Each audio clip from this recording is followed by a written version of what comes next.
My name is Yvette Lind and I'm an assistant professor in tax law here at Copenhagen Business School.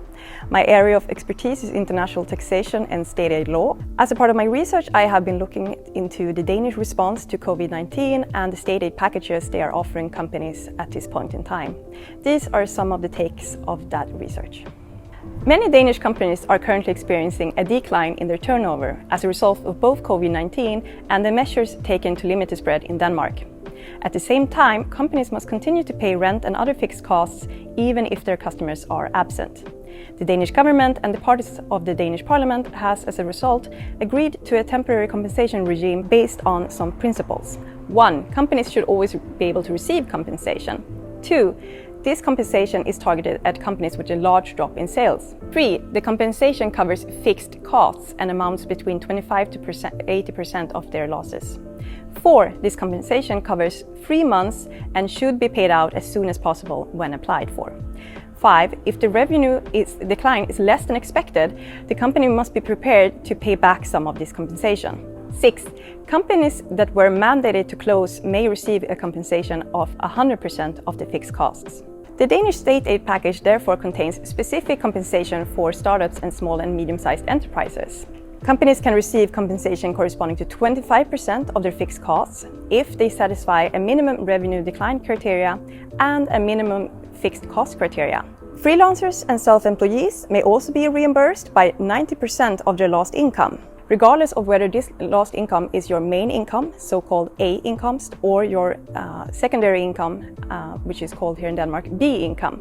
In order to receive this compensation, you will need to have had a profit loss of at least 10,000 Danish crowns monthly, in average in corresponding period of the previous year.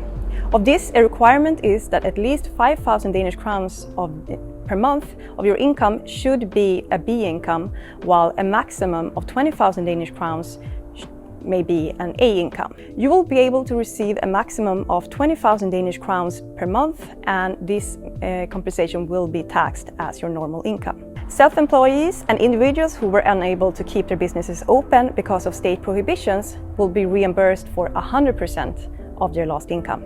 Companies that have already paid their VAT for 2009 and 2020 can have it refunded in the form of an interest-free public loan. Companies that are not liable to pay VAT but instead a special salary fee may instead have a postponed deadline for payments. The ceiling on corporate tax payment accounts with the Danish tax agency is temporarily suspended. This is in order for companies to use these accounts to avoid the negative interest rates on some of their bank accounts. Payments from the tax credit scheme for 2009 will be advanced in June instead of November. These advances will help and ensure liquidity for startups involved in research and development activity. There is also a funding boost of 350 million Danish crowns to the Danish Innovation Fond in order to support startups and small and medium-sized enterprises, as well as entrepreneurial companies involved in innovation activities. To conclude, there are several compensations to be had for you as a startup, a small company or a medium-sized company. In order for you to know if you are eligible for any of these compensations, please contact your local Danish tax office.